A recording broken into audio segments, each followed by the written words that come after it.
Ya, kembali lagi ke YouTube channel Frendika Mahendra. Oke, hari ini saya ingin bercerita tentang beberapa pertanyaan dari teman-teman. Pastinya kemarin ada yang sempat bertanya lewat WhatsApp tentang program-program yang Kak Fren bakal jalani ke depannya.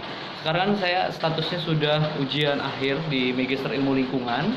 Nah, memang sempat beberapa minggu ini memang benar-benar padat banget gitu. Jadi saya tidur mungkin 2 sampai 3 jam saja, dan itu benar-benar saya drop banget, dan nafsu makan juga saya menurun, dan saya jarang sekali untuk makan karena kadang-kadang istirahat aja paling cuma sholat terus balik lagi ngerjain persyaratan-persyaratan wisuda yang banyak banget dan banyak kendala banget karena saya statusnya pindahan gitu, dari jurusan sumber daya alam ke ilmu lingkungan gitu. Jadi benar-benar banyak banget kendala-kendalanya di proses pendaftaran wisuda ini gitu. Yang ada beberapa pertanyaan yang harus saya jawab. Yang pertama kemarin tentang pertanyaan Kak Fren, yang pertama ya, satu-satu kita bahas. Yang pertama tentang Kak Fren, kenapa di status Satu Indonesia Award Kak Fren tidak mengucapkan rasa terima kasih Kak Fren kepada orang tua gitu. Jadi memang beberapa orang beranggapan bahwa hubungan saya dengan orang tua itu renggang. Padahal hubungan saya dengan orang tua itu sangat baik-baik saja gitu, sangat baik-baik saja karena hampir setiap hari orang tua saya menelpon saya gitu. Mungkin saya nggak menelpon karena kan saya tahu kesibukan orang tua saya gitu. Jadi benar-benar kalau orang tua itu sudah free, akhirnya mereka yang nelpon saya gitu. Lalu ada beberapa orang yang berstatement bahwa saya tidak mengucapkan rasa terima kasih saya. Kalau mungkin teman-teman bisa melihat di Facebook saya bahwa bagian bawah itu adalah cerita-cerita tentang orang tua saya gitu, dan saya membuat buku juga. Itu di halaman bab satunya itu adalah orang tua saya. Di skripsi saya, di tesis saya itu pasti ada orang tua saya gitu. Sebelum semuanya pasti ada orang tua gitu.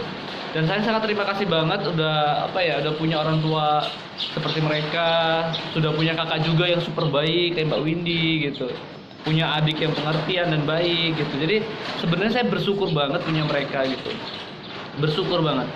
Oke, jadi ada beberapa pertanyaan seperti itu. Jadi itu cukup menjelaskan ya, karena sebenarnya orang tua saya itu tahun 2014 itu kurang support dalam LLC gitu. Jadi benar-benar Language Learning Club ini karena orang tua saya takut kalau seandainya anaknya itu terganggu, ke distract oleh kegiatan-kegiatan seperti LLC gitu. Cuma kita memang sebagai anak tidak boleh membantah gitu atau menyakiti orang tua. Cuma sebagai anak kita bisa memberi penjelasan kepada orang tua kita. Dan saya waktu itu memberi penjelasan kepada orang tua saya bahwa saya ingin melakukan sesuatu yang berguna bagi masyarakat, dan seandainya saya menunggu sukses, saya belum tentu saya bisa sukses atau tidak, umur saya bisa panjang atau tidak.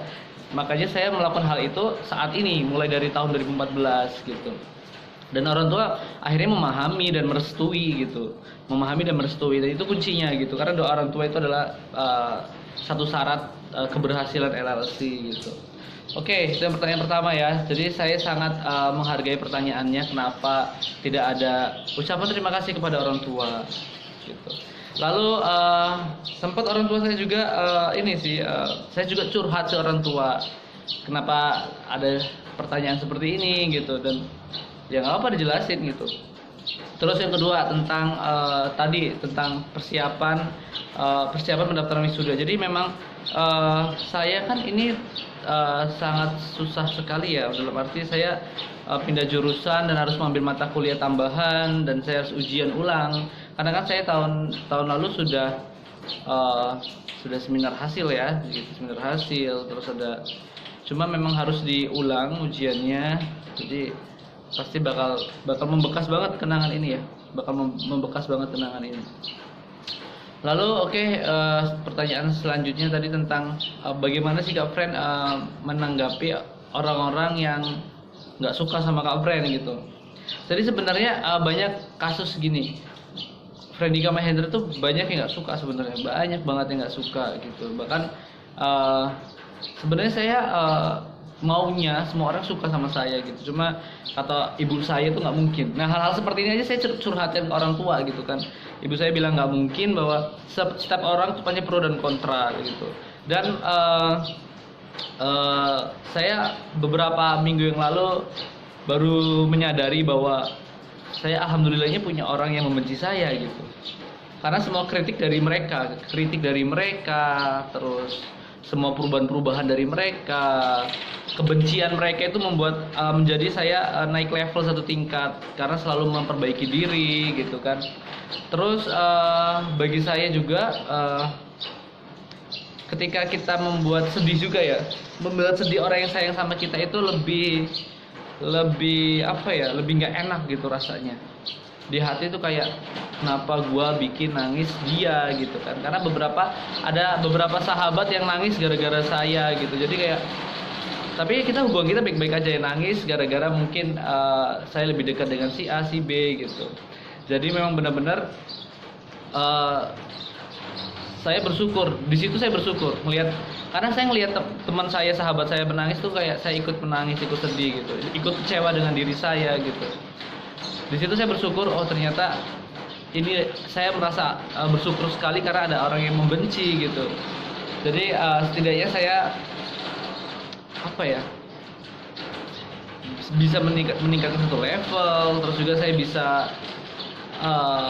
bisa tidak melihat mereka untuk menangis gitu. Jadi teman-teman yang benci saya mungkin nggak akan menangis untuk saya gitu.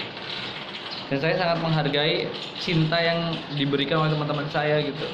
Jadi untuk benar-benar S2 ini banyak banget bantuan dari teman-temannya, dari Catur, dari Jeffrey, dari Rido, Faisal, Agus Mutiana gitu. Agus Mutiana hampir setiap hari sih dia kadang-kadang bawa bento bareng, terus makan bareng di kampus, terus juga sering nemenin banget, entah itu nemenin jogging, entah itu nemenin dosen. Itu memang benar-benar best friend banget gitu. Karena memang benar-benar sahabat-sahabat saya sudah pergi jauh, Catur S2 ke Jepang, Jeffrey pulang ke Sumatera Utara, si Faisal di Bekasi, si Rido sibuk dengan bisnisnya. Jadi yang tersisa cuma ada Agus Mutiana. Dan benar-benar Agus Mutiana itu bukan cuma relasi gitu.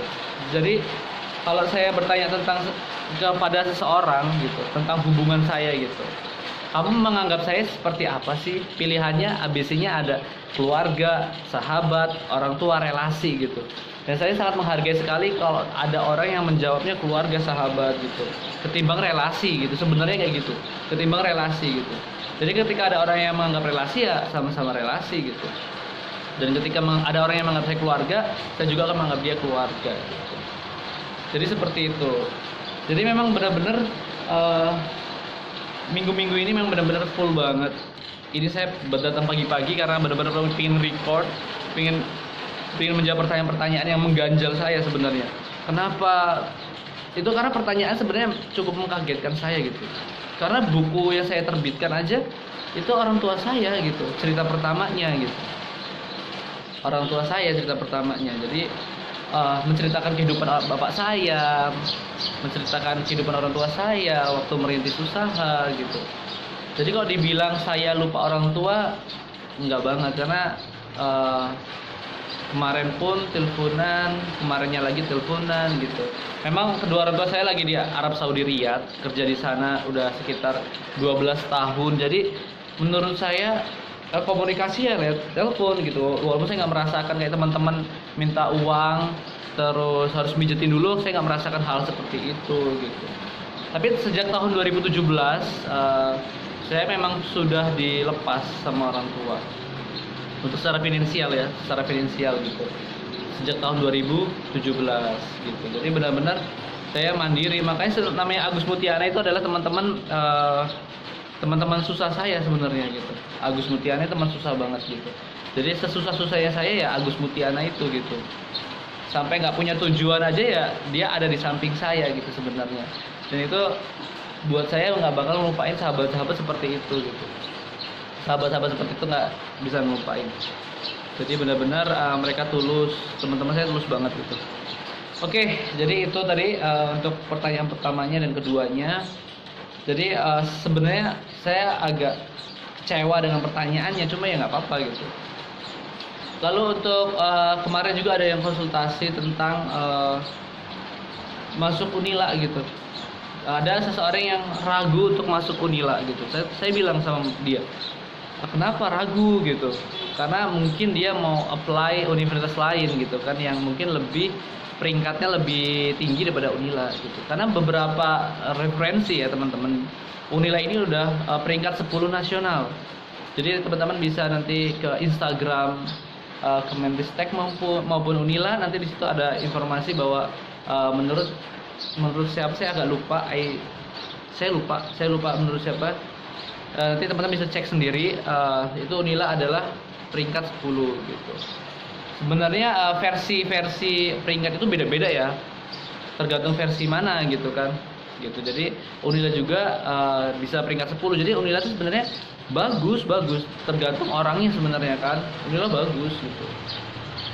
That's why saya S1 dan S2 nya di Unila gitu. Memang benar-benar kita harus belajar banyak gitu. Kalau kita nggak belajar banyak ya kita nggak jadi apa-apa pastinya gitu, dan nilai kita pasti jelek gitu. Dan itu sih yang ingin saya jelaskan teman-teman, bahwa Unila juga itu bagus, intinya kayak gitu. Di bidang pertaniannya juga kan saya S1. Kenapa saya menjelaskan pertanian? Karena saya S1-nya di pertanian, jadi saya lebih tahu pertanian ya. Jadi pertanian itu udah kerjasama sama beberapa universitas dari Jepang, Amerika, Korea gitu. Jadi ada beberapa kegiatan internasional gitu. Teman-teman juga bisa ikut beberapa kegiatan itu gitu kalau memang mau masuk pertanian gitu. Memang sulit ya masuk perguruan tinggi negeri, harus benar-benar belajar gitu, ikut tes atau mungkin jalur beasiswa gitu.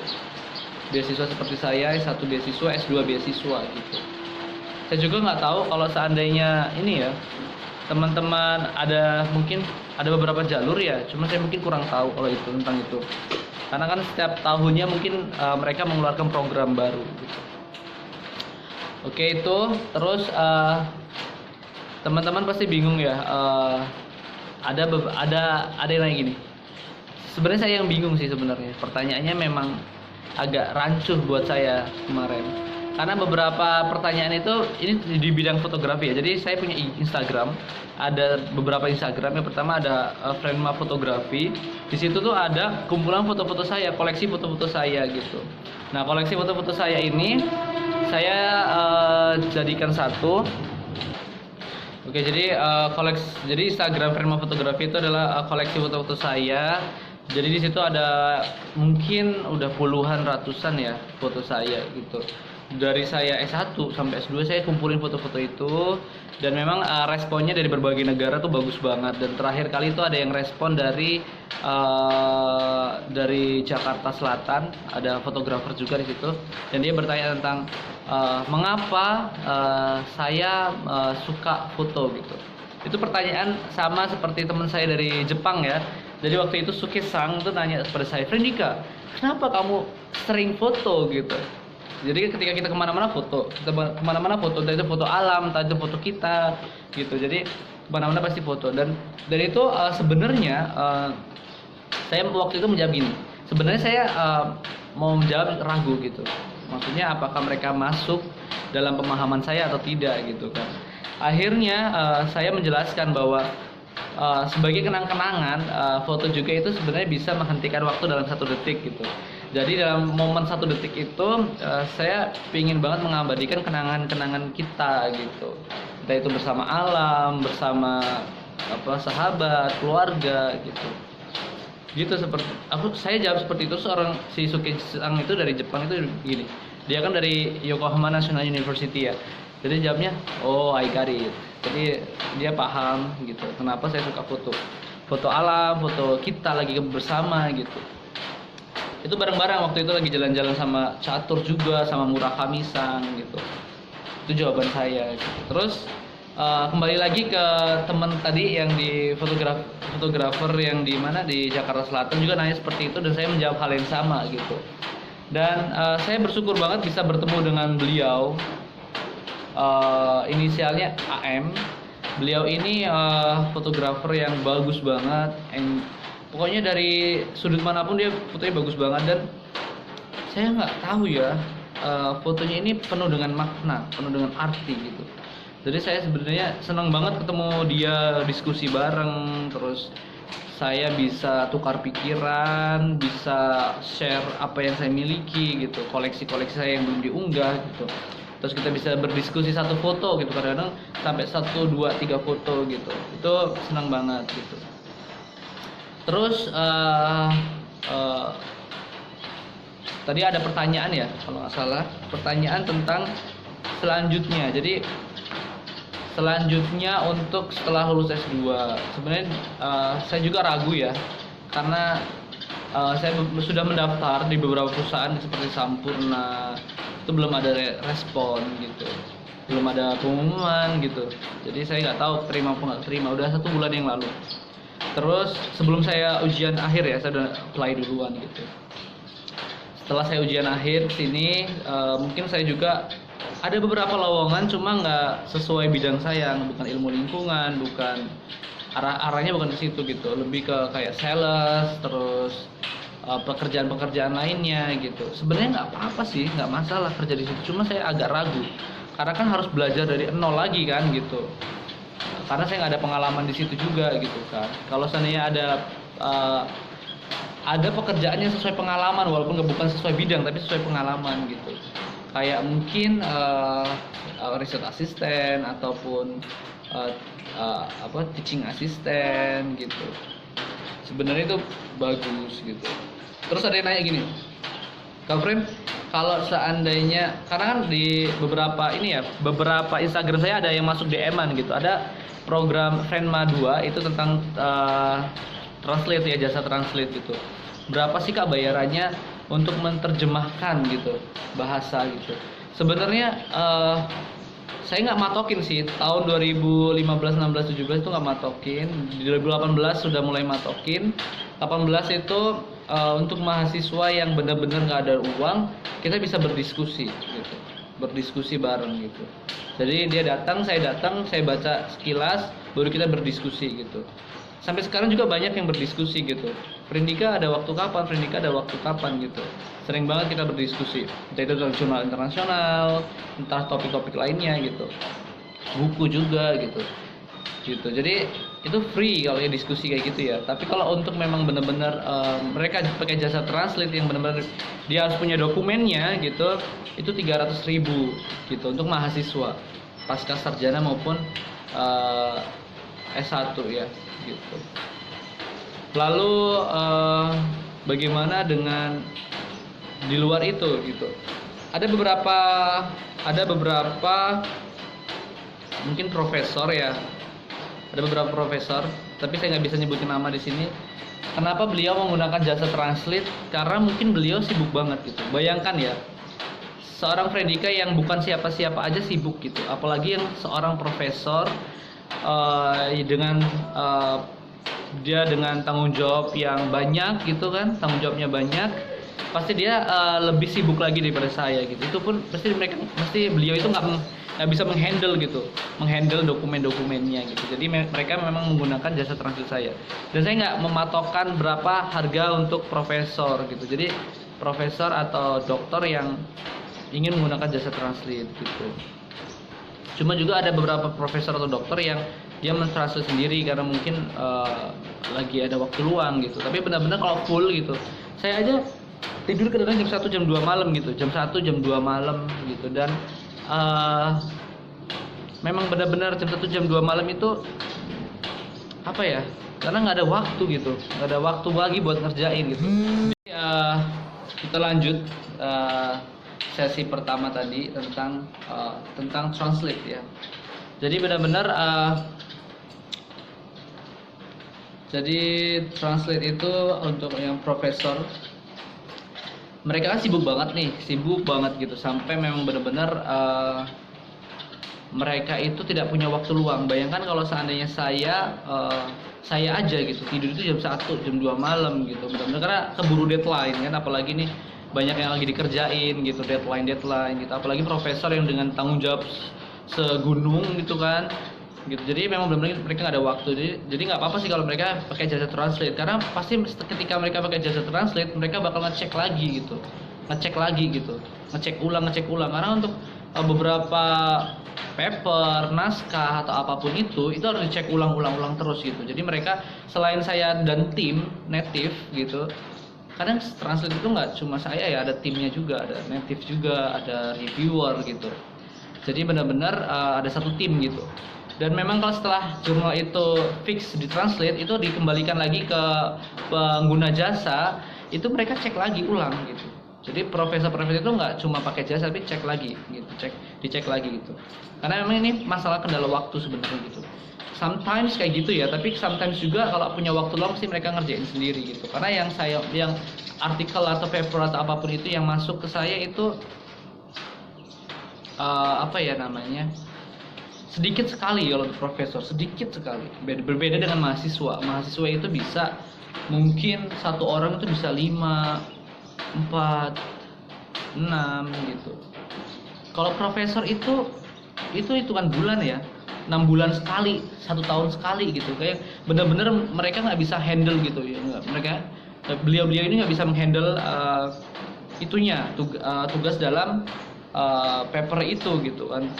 Karena mungkin contohnya gini, beliau ini mau upload mungkin ada beberapa paper, cuma kan nggak mungkin dikerjain satu, dalam arti satu orang semuanya dikerjain sendiri gitu.